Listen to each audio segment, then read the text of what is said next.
Welcome back to Lovely Being You, where it is so lovely being you. You're a star. So, I had to interview this guy at the airport recently. And while interviewing him, I had to ask him that one question. I said, what made it easy for you to speak English? Like, what was it? What was your, because I know I've been having some difficulty with, verbs and prepositions in Spanish. So tell me, what is your secret? He said, Bill Cosby. I said, really, Bill Cosby? How so? And he said, Bill Cosby was the one who taught him how to speak English. He said he watched The Cosby Show, and the jokes and his antics and the way in which he spoke slowly. He said it was so much easier for him to understand. He said especially because Bill Cosby, along with his jokes and antics, he also gave examples, and he gave when he was trying to speak to reprimand his daughter Vanessa, or the younger daughter was, and he had the can, the top of the garbage can, and he presented it and he explained why the introduction to the guy was done in ill taste. And I remember that episode. It was just so interesting that he found this to be something that helped him learn his lessons. He said also his wife. He said in the way that they interacted together, not only did it help him to understand and to see the English words translated for him so easily, he said their participation, their interaction, it also gave him views and feelings of what he looked for, what he wanted to seek in a wife. It's amazing to me how certain people's interpretation can actually help and enhance their learning capacity. We all want to learn things easier. We all want things to be presented to us in a friendly manner. This is why, even when you're a teacher, when you're in a classroom, when you're presenting things to children, you want it to be child friendly. I once worked at this school, and I have to say I had a wonderful time working at the school. It was more, I guess, preschool to, well, more than it was, students were 3 years old. I worked with the 3 and 4 year olds. And I would interact with the older children when they came into my classroom, or we had to work with them outside of the classroom in different events that took place on the premises. I was in South Carolina at the time. I guess I'm not supposed to mention the school name or what have you, but working in this environment, getting to see these students at such a young age, I wanted to go into this area, this age group, because I see how I love middle school. That's still my favorite age group. But I wanted to see if I could help early on, because middle school was great for me because they weren't high schoolers. High schoolers to me were just too grown for me.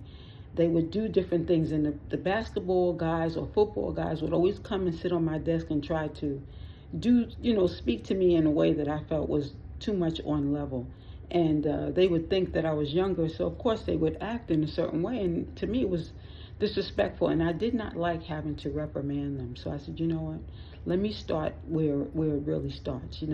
I've worked at daycare centers before early on, and I just felt like I wanted to see these people at that age. These children are like elderly people. They're like senior citizens in babies' bodies. Almost like I see my nieces, because my nieces at that age were like old ladies too, in babies' bodies. We'd have water parties and blueberries. One of my nieces, her favorite fruit was blueberries, and the other one I think was tomatoes, those grape tomatoes. So we'd have water parties, and my brother was like, they're not going to drink the water, and we had so much fun with, like I said, little to nothing. And I saw where that could be the same case in my classroom. I was a co-teacher in this classroom. There was another teacher and myself, and one would do the lesson plans or would work in small groups while the other taught. And it was so funny because, I can count from 1 to 10 in Chinese, French and Spanish. So I would do that in the classroom, and the kids, I'd make a fun. So they would see it as a joke, and then they would learn at the same time. So it was really great. And I'd bring some of the songs that I learned, when I taught Spanish also in Arizona at one point. I didn't teach Spanish. I taught a Spanish-speaking class. So when I taught English, I had to incorporate some of the Spanish words as well. But it was basic because they were preschoolers and kindergartners, so it was different. But I was in Mount Pleasant. Mount Pleasant, the name is beautiful, right? And these children were equally beautiful. I enjoyed just working with them and getting down on the carpet and playing with them and going outside and using a parachute, the material for the parachute, and just holding it up and putting it down and having the children really interact. It was wonderful. Even in Arizona, when I worked with students who were autistic, when I tell you those babies would just run around and they were so gifted, and I could not understand how people see autistic children as being so different. They're babies, they're children just like the rest of them. And these kids, man, when I tell you they would get on the ball, there was those exercise balls that you use to exercise, they would walk on those, and the balance was to perfection. They were into acrobatics in such a way, and this was something that they knew internally. They didn't have to be taught. They would literally, I would be afraid, I'm being honest with you, they had me so nervous when they would get on that ball. So I told them, I said, we're only going to do that when you guys go to your gymnastics class, not in here, because I'm telling you, I was pulling my hair out trying to make sure that they wouldn't fall, and there was too many of them wanting to exercise on this ball. I say all this to say that whatever field you choose to go into, let it be fun and fulfilling. These children, their eyes would light up when I would teach them something new. They're babies, and they're so innocent, and they love to learn. Again, we brought fruit, and the parents would actually, what did you call it? They would volunteer to just bring in different Cheerios. Cheerios, the ones that were no glucose in it, what have you. They would volunteer to bring in fruit and treats that were healthy for the children. And the behaviors started to change, because before that, they were eating McDonald's before they were dropped off.